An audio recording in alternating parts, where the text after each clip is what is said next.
శుభక్షేత్ర కేసులో హిమాకాంత్ రెడ్డి అరెస్ట్. ఇక ఇప్పుడు మంగ్లీకి సంబంధించినటువంటి విషయం వస్తూ ఉన్నది కదా. ఈ దీంట్లో ఇప్పటికే 4-5 చచ్చిపోయారు. ఈ శుభక్షేత్ర అన్నటువంటి దీన్ని ముంగటేసుకొని మీరు మీకు 15 నుంచి 20 రూపాయల మిత్తి వస్తుంది. మీరు ₹1,00,00,000 కనుక మీరు మా దగ్గర కనుక మీరు పెట్టుబడి పెట్టినట్టయితే మీకు జాగా ఇస్తాం, మీకు వివిధ ఫ్లాట్లు ఇస్తాం, మీకు ఈ బిజినెస్లో పార్ట్నర్ కల్పిస్తామని చెప్పేసి వసూలు చేసి 100 కోట్లు వసూలు చేసినాడు. ₹1 కాదు, ₹2 కాదు. ఇక మీరు 1 రోజు 2 రోజులు 1 నెల 2 నెలల పైసలు ఇచ్చేసి ఆశ పెట్టి వాళ్ళ దగ్గర నుంచి అందిన కాడికి దోసుకున్నాడు, వీడు అవతల పడ్డాడు. సో ఈ కేసులో ఉన్నటువంటి వాళ్ళు ఎవరెవరు ఉన్నారు అనేది సరే ఒక పక్కన మంగ్లీ ఉందా లేదా అనేది పోలీసుల ఇన్వెస్టిగేషన్లో పూర్తి స్థాయిలో తెలుస్తుంది. కానీ బాధితులు చెప్తున్నటువంటి మాట చూసినట్టయితే ఉంటే మంగ్లీ సోదరుడు శివ చౌహాన్ ఎవరైతే ఉన్నాడో వాళ్ళు చేసినటువంటి వాళ్ళు ఉన్నారన్నటువంటి ఉద్దేశంతో మేము పెట్టుబడులు పెట్టాం అని చెప్పేసి వాళ్ళు చెప్తా ఉన్నారు. నాకు ఈ కేసుతో సంబంధం లేదని ఈమె చెప్తా ఉన్నది. ఇప్పుడు వీళ్ళు అరెస్ట్ పంపుతారు, రిమాండ్ పంపుతారు, అయిపోతుంది.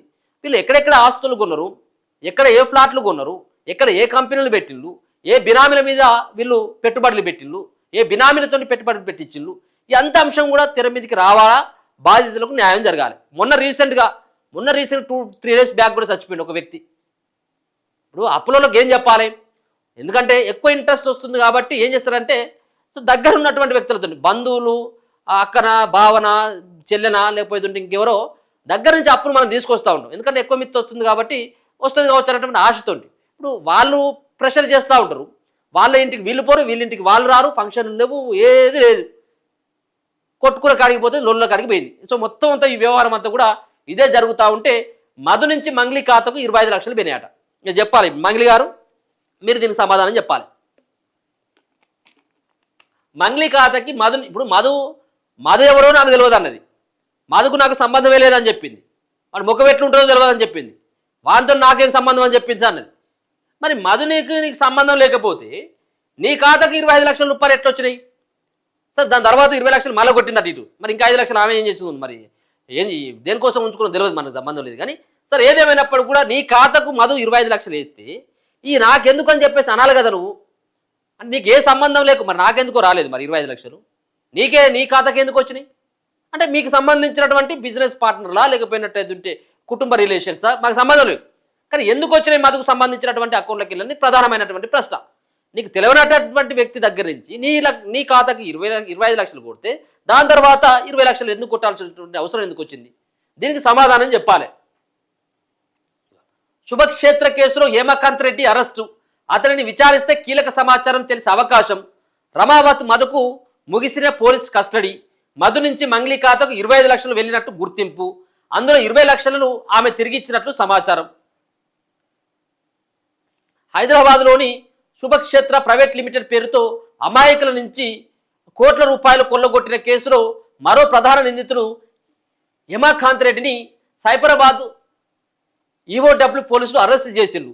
ఈ కేసులో కీలక నిందితుడైన రమావత్ మధును ఇప్పటికే అరెస్టు చేసి 4 రోజులు విచారించిండ్రు. శనివారంతో మధు పోలీస్ కస్టడీ ముగియడంతో అతడిని న్యాయస్థానంలో హాజరుపరిచి జైలుకు తరలించిండ్రు. అదే రోజు హేమకాంత్ రెడ్డి పోలీసులకు దొరకడం గమనార్హం. మధు నుంచి పోలీసులు పలు కీలక ఆధారాలు సేకరించినట్టు తెలిసింది. ఒక ఫ్లాట్ కొనుగోలు విషయమై మాత్రమే మధు నుంచి గాయని మంగ్లీ ఖాతాకు 25 లక్షలు వెళ్ళినట్లు గుర్తించారు. అయితే 20 లక్షలను మంగ్లీ వెంటనే తిరిగి చెల్లించినట్లు ఆధారాలు కూడా లభించినాయట. ఏది ఫ్లాట్ కొనుగోలు విషయం ఏదైతే ఉందో దాంట్లో 25 లక్షలు అటు కొట్టేసినట్ట మంగ్లీకి. హేమకాంత్ వద్దే అసలు చిట్టా ఉన్నదట. శుభక్షేత్ర పేరుతో జరిగిన ఆర్థిక మోసంలో మధు, హేమకాంత్ రెడ్డి కీలక పాత్ర పోషించినట్లు పోలీసులు అనుమానిస్తున్నారు. హేమకాంత్ రెడ్డి పోలీసులకు చిక్కడంతో ఈ మోసంలో అసలు సూత్రధారులు, పాత్రధారులు ఎవరు, కొల్లగొట్టిన డబ్బును ఏం చేసిండ్రు, ఎక్కడ భూములు కొన్నారు, ఎవరెవరు ఎంత పంచుకున్నారు అనేది పూర్తిగా బయటపడే అవకాశం ఉన్నది. మంగ్లీతో ఆమె తమ్ముడు శివ చౌహాన్తో దిగిన ఫోటోలు, వీడియోలను హేమకాంత్ రెడ్డి ప్రచారానికి ఎక్కువగా వినియోగించినట్లు పోలీసులు అనుమానిస్తున్నారు. గతంలో ఇదే ముఠ నల్గొండ జిల్లాలో గోకులనంద ఇన్ఫ్రా పేరుతో కోట్లలో కొట్టేసినట్లు గుర్తించిన పోలీసులు సిఐడిలో 5 కేసులు నమోదు చేసి విచారిస్తున్నారు. ఆ కేసు విచారణలో ఉండగా శుభక్షేత్ర పేరుతో మియాపూర్లో కార్యాలయం ప్రారంభించి సైబరాబాద్ చుట్టుపక్కల ప్రాంతాల్లో పెట్టుబడులు సేకరించారు. 5 లక్షల పెట్టుబడి పెడితే 102 గజాల స్థలాన్ని రిజిస్ట్రేషన్ చేయడంతో పాటు ప్రతి నెల 5% చొప్పున 42 నెలల పాటు రిటర్న్లు వస్తాయని ప్రజలు నమ్మించారు. ఈ కేసులో మిగిలిన నిందితులు భరత్, శివ, శైలజ కోసం పోలీసులు గాలిస్తున్నారు. మరి ఎందుకు ఇప్పుడు వీడు ఉన్నారు కదా, బాయ పాట పాడితే మంగిలి పాట ఏదో బాయిలో బల్లి పడితే ఏదో ఉన్నది, ఆ పాట పాడితే వాడికి బ్యాడ్ కామెంట్ పెట్టినటువంటి వాడిని తీసుకొని వచ్చి కూడా ఉతికిళ్ళు. వాడిని తీసుకొచ్చి బ్యాడ్ కామెంట్ పెడితే వాడు ఎక్కడున్నాడో వాడిని జాడ దొరికింది పోలీసులకు. 100 కోట్ల రూపాయలు కొల్లగొట్టిళ్ళు వీళ్ళు అని చెప్పేసి మరి వీళ్ళెందుకు దొరకలేరు? భరత్ అనేటోడు కావచ్చు, శివ కావచ్చు, ఈ శైలజ కావచ్చు, వీళ్ళెందుకు దొరకలేరు? దీని వెనుక ఇంకేమైనా కుట్ర ఉన్నదా? అంతిమంగా కావాల్సింది బాధితులకు న్యాయం కావాలి. వాళ్ళు ఇచ్చినటువంటి పైసలు వాళ్ళకి ఇవ్వాల్సినటువంటి అవసరం ఉన్నది. ఇప్పుడు వీనికి రిమాండ్ ఎవడు? ఈ దొంగ మధు ఉన్నాడు కదా, ఈ మధుని 4 రోజులు కస్టడీ తీసుకున్నాడు, ఈ పంత సాఫ్ చేసిండు. సరే, మొత్తానికి కొన్ని వివరాలు రాబట్టినట్టు ఉన్నది. సో దాని తర్వాత రిమాండ్కి పంపించిండు. సో నెక్స్ట్ ఏంటిదే కావాలి కదా. ఒకవేళ కనుక వాళ్ళు పైసలు పంచుకున్నటువంటి దాంట్లో వాళ్ళ బినామీలకు ఇంకెవరికైనా ఇచ్చినట్టయితే వాళ్ళ దగ్గర ఏ విధంగా పైసలు వసూలు చేస్తారు? రెండవది, ఇక్కడ ఉన్నటువంటిది మద అన్నటువంటి గతంలోనే మోసం చేసిందని చెప్పేసి అన్నారు. మరి మోసం చేసినటువంటి వ్యక్తికి ఇంకోసారి ఎట్లా నమ్మిళ్ళు జనాలు?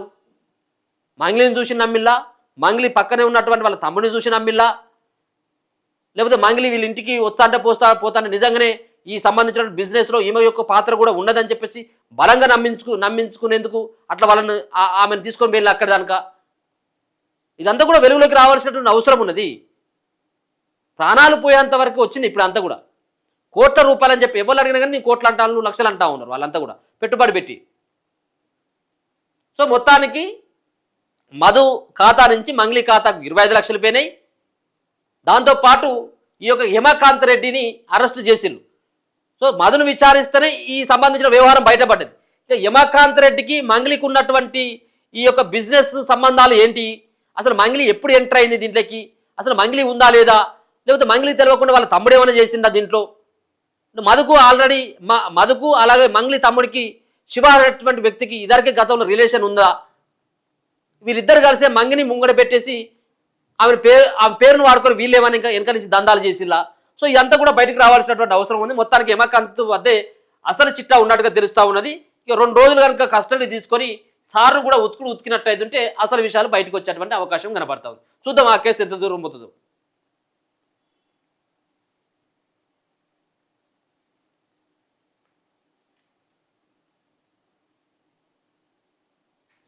కేంద్రం కొంటున్న పంటలేంటో తెలుసుకోండి.